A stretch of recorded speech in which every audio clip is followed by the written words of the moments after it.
थलपती विजय सध्याच्या घडीला देशातील सर्वाधिक चर्चेतील मुख्यमंत्री आणि राजकीय नेता. गेल्या काही दिवसात विजय हे वेगवेगळ्या कारणांसाठी चर्चेत आले आहेत. त्यात विजय यांच्यावर भ्रष्टाचाराचा पहिला आरोपही करण्यात आला आणि त्यांच्यावर माफी मागायची वेळही आली. त्यातील 4 प्रमुख कारणं ही फार महत्त्वाची मानली जातात, ज्यात विजयचं कौतुकही होतंय आणि त्यांच्यावर टीकाही केली जाते. यातील पहिली महत्त्वाची गोष्ट म्हणजे तामिळनाडूचे मुख्यमंत्री सी जोसेफ विजय यांनी आमदारांसाठी घेतलेला एक निर्णय. सी जोसेफ विजय यांनी विधानसभेत राज्यातील सर्व 234 आमदारांसाठी नवी सरकारी गाडी आणि दरमहा भत्ता देण्याची घोषणा केली आहे. त्यामुळे नव्याने निवडून आलेल्या सर्व पक्षीय 234 आमदारांना नव्याने सरकारी पैशातून गाडी मिळणार आहे. विजय यांच्या मते अनेक आमदार आर्थिकदृष्ट्या मजबूत नसतात.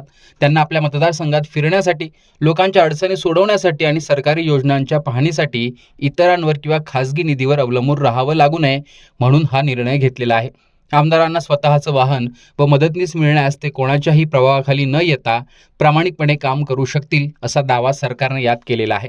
याच सर्व आमदारांनी याचं कौतुक केलं असलं तरी नागरिकांमधून मात्र ही खैरात कशासाठी, असा सवालही उपस्थित केला जातोय. आणि आमदारांना खरंच गाडी हवी आहे का आणि ते तितके सक्षम नाहीयेत का, असा सवालही उपस्थित होतोय. विजय यांच्या पक्षाचे निवडून आलेले आमदार हे नवखे आहेत. त्यात अनेक सर्वसामान्य लोक आहेत. त्यांना समोर ठेवून आणि भ्रष्टाचाराला आळा बसावा म्हणून विजय यांनी हा निर्णय घेतल्याचं बोललं जात आहे. प्रत्येक आमदाराला दरमहा 1 लाख रुपये अतिरिक्त भत्ताही दिला जाणार आहे, ज्यात 75,000 प्रति महिना हा गाडीची देखभाल, इंधन, पेट्रोल, डिझेल आणि ड्रायव्हरच्या पगारासाठी आणि 25,000 रुपये प्रति महिना मतदारसंघातील कामांसाठी खासगी सहाय्यक ठेवण्यासाठी देण्यात येणार आहे.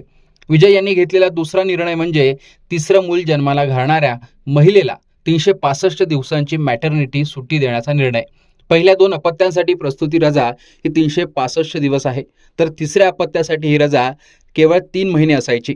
तो निर्णय विजय यांनी बदलून आता तिसऱ्या अपत्यासाठी सुद्धा पूर्ण 1 वर्षाची म्हणजे 365 दिवसांची भरपगारी सुट्टी लागू करण्यात आलेली आहे. तामिळनाडूचा प्रजनन दर हा 1.4च्या खाली आलेला आहे, जो लोकसंख्या स्थिर ठेवण्यासाठी आवश्यक असलेल्या 2.1 पेक्षा खूप कमी आहे. राज्यातील सुमारे 16% लोकसंख्या ही 60 वर्षांपेक्षा जास्त वयाची झालेली आहे.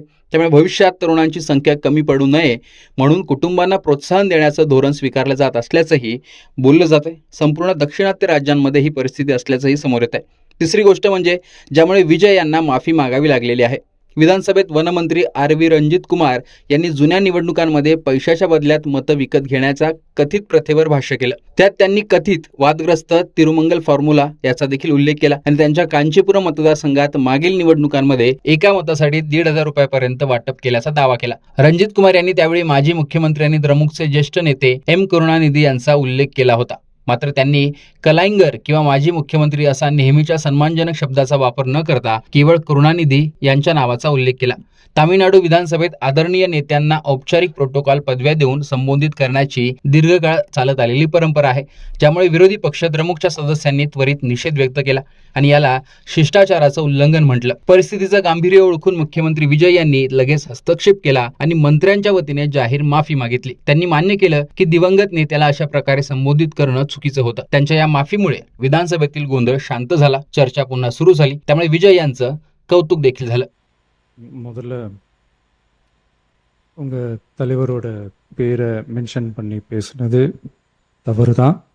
அவர் சார்பாக நான் சாரி கேட்டேன்.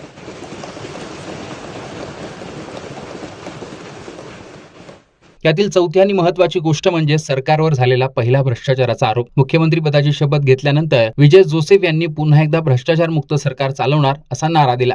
मात्र सरकारने 100 दिवस पूर्ण करताच त्यांच्यावर भ्रष्टाचाराचा आरोप करण्यात आला. विजय जोसेफ यांचं मुख्यमंत्री कार्यालय हलवण्यात येणार असून त्यासाठी 5.5 कोटी रुपयांचं कंत्राट दिल्याचा आरोप भाजपने केला. दरम्यान टीव्हीके पक्षाने हे आरोप फेटाळले. मुख्यमंत्री विजय यांनी फोर्ट सेंट जॉर्जच्या मुख्य इमारतीमधून मुख्यमंत्री कार्यालय लगतच्या नामक्कल कविंगर मलईगल या इमारतीत हलवण्याची योजना आखली आणि त्याने वाद निर्माण झाला. दोन्ही इमारती एका सचिवालयात येतात. टीव्हीकेने म्हटलं की वैयक्तिक चैनीसाठी नाही तर मुख्यमंत्री कार्यालयाचं स्थलांतर हे मुख्यमंत्री कार्यालयातील कर्मचारी आणि अधिकाऱ्यांची सोय पाहून करण्यात आलेलं आहे. द्रमुक आणि भाजपने मात्र वेगळाच आरोप केला आहे.